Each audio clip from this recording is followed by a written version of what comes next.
ছাব্বিশের নির্বাচনের আগে জোর টক্কর দুই শিবিরের। নির্বাচনের আগে বঙ্গ সফরে অমিত শাহ, বঙ্গ সফরে এসেই বিজেপি কর্মীদের শাহের টনিক দিলেন তিনি। তৃণমূলকে দম ফেলতে না দেওয়া টনিক শাহের, আর অন্যদিকে পিছিয়ে নেই তৃণমূলও। নির্বাচনের আগে অভিষেক বন্দ্যোপাধ্যায়, তার জনসভা রয়েছে বারুইপুরে ২রা জানুয়ারি।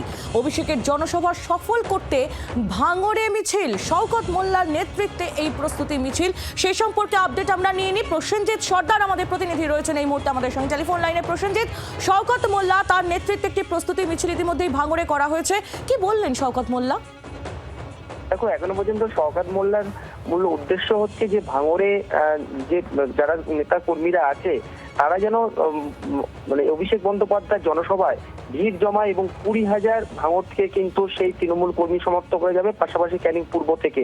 এবং ২৬-এ যে নির্বাচন এবং সেই নির্বাচনের যে সভা শুরু করবেন অভিষেক বন্দ্যোপাধ্যায়, প্রথম সভা শুরু হবে বারুইপুরের চাম্পাটির সাগর মাঠে থেকে।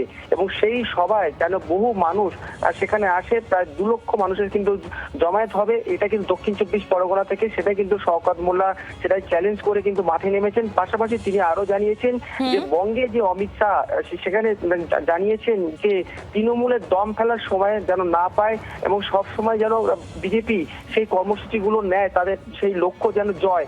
এবং সেই দিকে তাকে কিন্তু শওকত মোল্লা অভিষেকের জনসভায় যাতে প্রচুর মানুষের সমাগম হয়, সেই জন্য কিন্তু তিনি এই মিছিল বা মিটিং কিন্তু করেছেন ভাঙড়ে।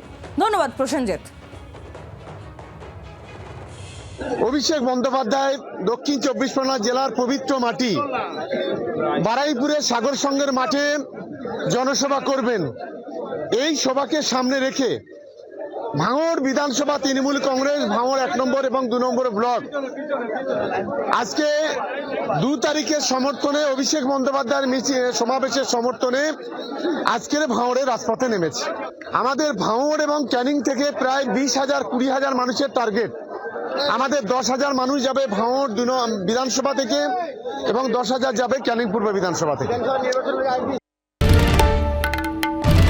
বাংলার আওয়াজ, বাঙালির আবেগ, জি ২৪ ঘন্টা।